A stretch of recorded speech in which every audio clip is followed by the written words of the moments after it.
कहानी की शुरुआत एक शांत और खूबसूरत रात से होती है।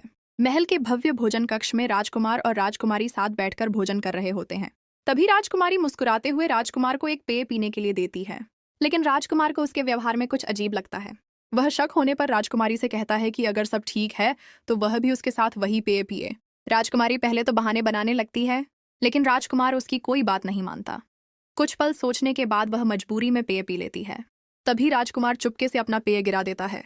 थोड़ी देर बाद उस पेय का असर राजकुमारी पर होने लगता है और वह खुद को संभाल नहीं पाती।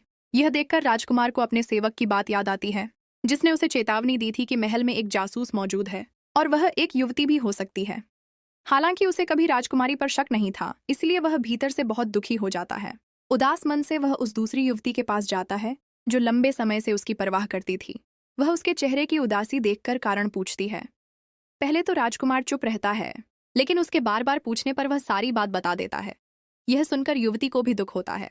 वह राजकुमार का मन हल्का करने के लिए उसके सामने एक सुंदर नृत्य प्रस्तुत करती है। उसके नृत्य की कोमलता और मुस्कान धीरे धीरे राजकुमार के चेहरे पर भी मुस्कान लौटा देती है। नृत्य समाप्त होने के बाद वह संकोच भरे स्वर में अपने दिल की बात कह देती है। वह स्वीकार करती है कि वह उससे प्रेम करती है।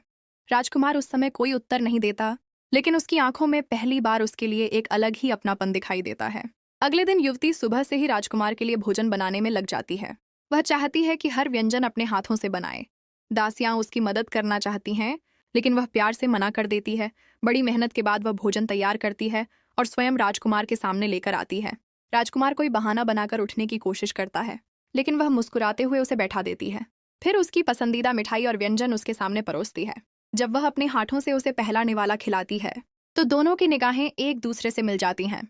उस पल में एक अनकही भावना छिपी होती है। राजकुमार बिना किसी संदेह के उसके हाथों से खाना खाता है और पहली बार दोनों दिल खोलकर बातें करते हैं। उनके बीच की दूरियां धीरे धीरे कम होने लगती हैं और उनके रिश्ते में मिठास घुलने लगती है।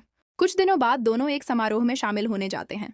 रास्ते भर वे हंसते मुस्कुराते बातें करते रहते हैं। वहां पहुंचकर युवती एक युवक से बातचीत करने लगती है। राजकुमार भी उससे मिलता है और पता चलता है कि वह दूसरी राजकुमारी का करीबी मित्र है। बातचीत के दौरान उनकी अच्छी दोस्ती हो जाती है। थोड़ी देर बाद युवती उस युवक के पास अकेले जाकर बात करने लगती है। वह मजाक मजाक में उसके कपड़ों की तारीफ करती है और उससे हंसी मजाक करने लगती है। तभी राजकुमार और राजकुमारी वहां पहुंच जाते हैं। राजकुमार जब दोनों को साथ देखता है तो उसके चेहरे पर हल्की बेचैनी और जलन साफ दिखाई देने लगती है। वह तुरंत युवती को वहां से अपने साथ ले आता है। युवती उसकी आंखों में छिपी भावना समझ जाती है। उसके होठों पर शरारती मुस्कान आ जाती है।